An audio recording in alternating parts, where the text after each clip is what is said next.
સુરતના ગોળાદરા વિસ્તારમાં action film જેવા લાઈવ દ્રશ્યો જોવા મળ્યા છે। માત્ર 1000 રૂપિયાની ઉઘરાણી માટે 3 બાઇક પર 9 લોકો આવ્યા હતા। છરી અને ચપ્પુ વડે એક શખ્સ પર જીવલેણ હુમલો કરવામાં હતા, પરંતુ લોહિયાળ ખેલ ખેલાય તે પહેલા પોલીસ ઘટના સ્થળે પહોંચી આરોપીઓને ઝડપી પાડ્યા।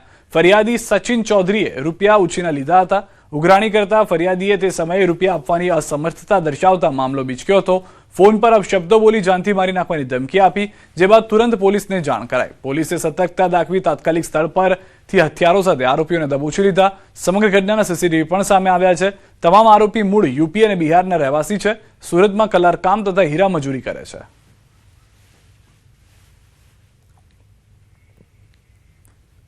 अमदावादमां सावका पिताए हैवानियतनी हद वटावी दीधी छे। सावका पिताए 6 वर्षनी बाळकी साथे आचर्युं छे दुष्कर्म। बाळकीए बूमाबूम करता करतूतनो भांडो फूटी गयो हतो।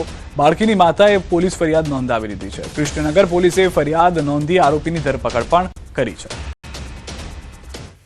6 वर्ष 10 महीना ने 4 दिवस एमनी उमर छे। ए नग्न हालतमां हती अने एमना पिता पण हता। एमने उपर खाली टी शर्ट पहेरेलुं हतुं, नीचे पण नग्न हालतमां हता। एनी साथे वांधाजनक परिस्थितिमां एमने जोयेला अने बलात्कार करता था ए पोजिशनमां एमने जोयेला फरियादी, एटले पोतानी दीकरी एमने आंचकी लीधी अने तात्कालिक पोलीसने जाण करी। लेबनानमां हिजबुल्लाहना ठेकाणाओ पर इजरायलनी एर स्ट्राइक। इजरायल एरफोर्सना भीषण हुमलामां 9 आतंकीओ ठार थया छे। इजरायल सेनानो आतंकी इन्फ्रास्ट्रक्चर ध्वस्त कर्यानो दावो छे। हुमलामां हिजबुल्लाहना सैन्य मथकोने भारे नुकसान थयुं होવાનો पण दावो करवामां આવ્યો છે।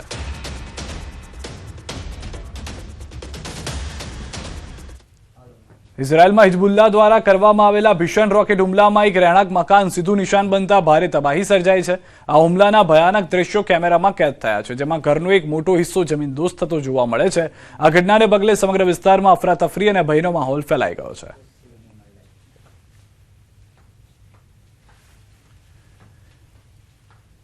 ईरान इजरायल युद्ध वच्चे गुजरात और देशना एक्सपर्टोने नुकसान थयुं छे। एक्सपोर्टर्सने नुकसाननुं कारण जे छे ते मानवामां आवी रह्युं छे युद्ध। कांग्रेस प्रवक्ता पार्थिवराज सिंह कठवाड़ियाए केंद्र सरकार पासे पेकेज जाहेर करवानी मांग पण करी छे। એટલે એક યુએઈનો પોર્ટ અને બીજો ઓમાનના પોર્ટ ઉપર 29,000થી પણ વધુ કન્ટેનરો અટવાયેલા છે। તેમાં 5,500થી પણ વધારે કન્ટેનરો ભારતમાં છે। परिस्थिति एवी है एक्सपोर्टरों के ज्यां एमने एक्सपोर्ट करवानो छे त्यां माल नहीं पहुंची रह्यो। सरकार समक्ष मांग करीए छे कि बैक टू टाउन जे कंटेनरो आववाना छे तेनी उपर वॉर सरचार्ज न लगाववामां आवे। सांसद भरत सुतरिया फरी जोवा मळ्या छे शायराना अंदाजमां। अमरेली मार्केट यार्डमां मुख्यमंत्रीना कार्यक्रम दरमियान करी छे शायरीओ। टीम અને વિકાસને લઈને સાંસદનો અનોખો સંદેશ। पत्तों ने रंग बदला इसलिए गिर पड़े, वरना पेड़ों को कहाँ तकलीफ थी। कई एकता पर भार मूक्यो छे। 5 धारासभ्यों संगठन और टीम साथे काम करवाथी ज विकास शक्य होवानुं जणाव्युं। झाड़ और પાંદડાની उपमा आपी साथे રહેવાની જરૂરિયાત समझावी। मिली जाएगी मंजिल यूं ही भटकते भटकते, गुमराह तो वो है जो अभी घर से निकले है। शायरी थी कार्यकरों ने प्रेरणा आपी। घरे के ऑफिस में बैठा रहवाने बदले मैदान में काम करवुं जरूरी होवानुं जणाव्युं। टूंक समय में चूंटणीनो संकेत आपता विकास कार्यों ने आगळ राखवानी अपील।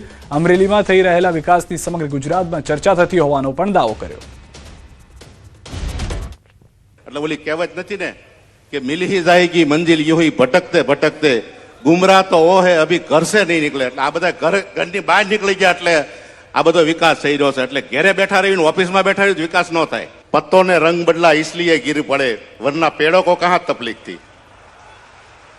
એટલે એકબીજા હારે જોડાઈ રહેવી, જેમ ઝાડની હારે આપણે પાંદડા સેવી જોડાઈ રહેવી તો જ એનો ઘટા સાયો થાય।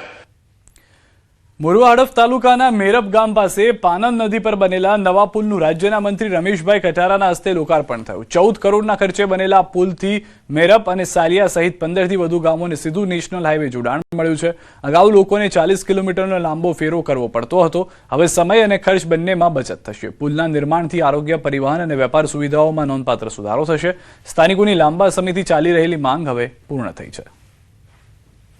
14 કરોડના ખર્ચે આજે સુંદર અને મહત્વપૂર્ણ પુલનું ઉદ્ઘાટન આપણા સાંસદ સાહેબને માન્ય મંત્રી સાહેબના હસ્તે થયો છે, એમની ઉપસ્થિતિમાં થયો છે।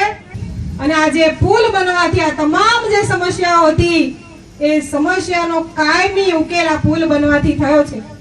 આ વિસ્તારમાં ગામોને સરળ અને ઝડપી જોડાણ મળ્યું અને ખાસ મારા વિદ્યાર્થીઓ જે છે અને કોલેજમાં જવું હોય, ગોધરામાં કોલેજમાં જવું હોય, ITI માં જવું હોય, કંઈ પણ નાનું મોટું વિદ્યાર્થીઓને કામ હોય, ખેડૂતોને રોજિંદાનું કાંઈ કામ હોય, મુસાફરોને આવા જવાની વાત હોય, મોટી રાહત આમાંથી મળવાની છે. આજે લોકોને ઘણા વર્ષોથી પડતર કામ હેતુ આ પુલ બનવાથી ખૂબ લોકોને આજે સુવિધા મળી અને આજે ગુજરાતના સરકારના ભૂપેન્દ્ર પટેલ સાહેબ, નાણામંત્રી કનુભાઈ દેસાઈ, હર્ષ સંઘવી સાહેબનો ખૂબ ખૂબ અભિનંદન પાઠવું છું. અને ખૂબ અમારા વિસ્તારની અંદર આજે મોરવા તાલુકાની અંદર ખૂબ આપણા નિમિષાબેન અને સંસદ સભ્ય સાહેબની ખૂબ અથાગ પ્રયત્નથી ખૂબ સરસ મજાનો આજે પુલ બની ગયો અને આજે ઉદ્ઘાટન અર્થે અહીંયા ખૂબ મોટી સંખ્યામાં બધા લોકો ઉપસ્થિત રહ્યા. રાજકોટ ઈશ્વરિયા ગામ ખાતે કડવા પાટીદાર સમાજનું સંમેલન યોજાયું. રાજકોટના સાંસદ કડવા પાટીદાર આગેવાન પરસોત્તમ રૂપાલાની અધ્યક્ષતામાં કાર્યક્રમ યોજાયો. પરસોત્તમ રૂપાલાએ સામાજિક પરંપરા અને બદલાવ અંગે મહત્વપૂર્ણ નિવેદન આપ્યું. તેમણે જણાવ્યું કે સમૂહ લગ્નની પરંપરામાં આપણે હંમેશા આગળ રહ્યા છીએ, જ્યાં ઊંઝા મંદિરમાંથી આવતી તિથિ અનુસાર એક જ દિવસે લગ્ન કરવામાં આવતા હતા. રૂપાલાએ ભાર મૂક્યો કે જે પરંપરાઓ બિનજરૂરી અને અયોગ્ય હોય તેને સમયસર બદલવી જરૂરી છે. તો રૂપાલાએ સમાજમાં વધતી આધુનિકતા વચ્ચે પણ વાત કરી હતી.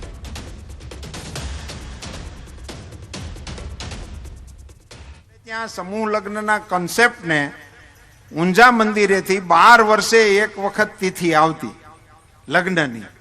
ઊંઝા મંદિરેથી તિથિ બહાર પડતી 12 વર્ષે એક તિથિ કે આ તારીખે આપણી લગ્નની તિથિ છે. તો આખા રાજ્યમાં 12 વર્ષે એક જ દિવસે લગ્ન થઈ જતા. આ મેં સાંભળેલું છે અને એકાદ બે જણા એવું મેં કહેતા સાંભળેલા છે કે મારા લગ્ન એમાં થયેલા.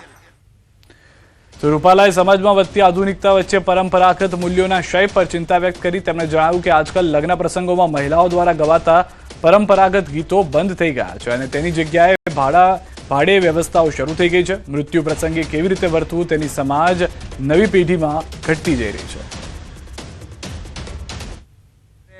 ખરેખર જાય ને તો હું વાત કરવી ને એને આવડતું નથી અને ક્ષોભ પામે એવી સ્થિતિમાં આપણી દીકરીઓ ને વહુઓ ઊભા રહે છે.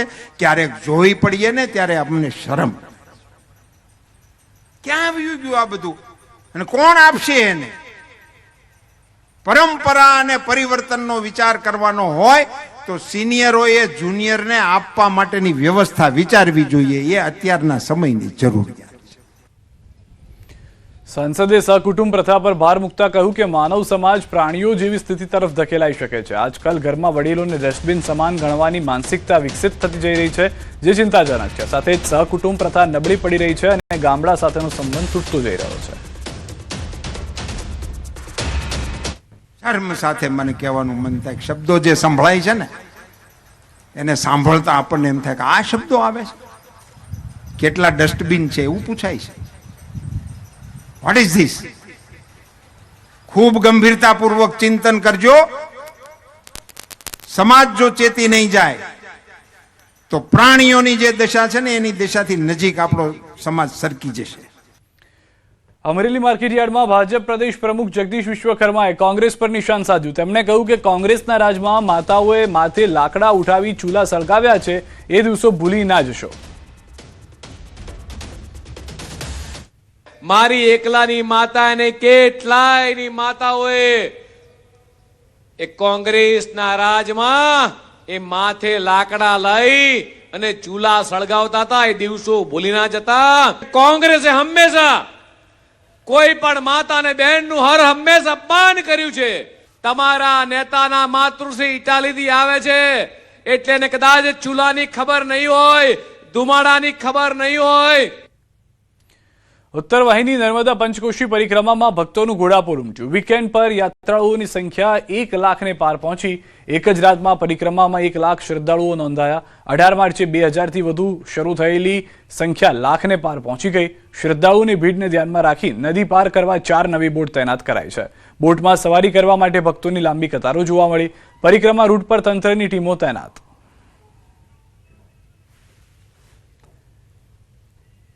ચૈત્રી નવરાત્રીના પાવન દિવસો પર લોકો અચૂક માતાજીના દર્શનાર્થે જતા હોય છે. આ તરફ શક્તિપીઠ અંબાજીમાં લાખોની સંખ્યામાં ભક્તોનું ઘોડાપૂર ઉમટી પડ્યું.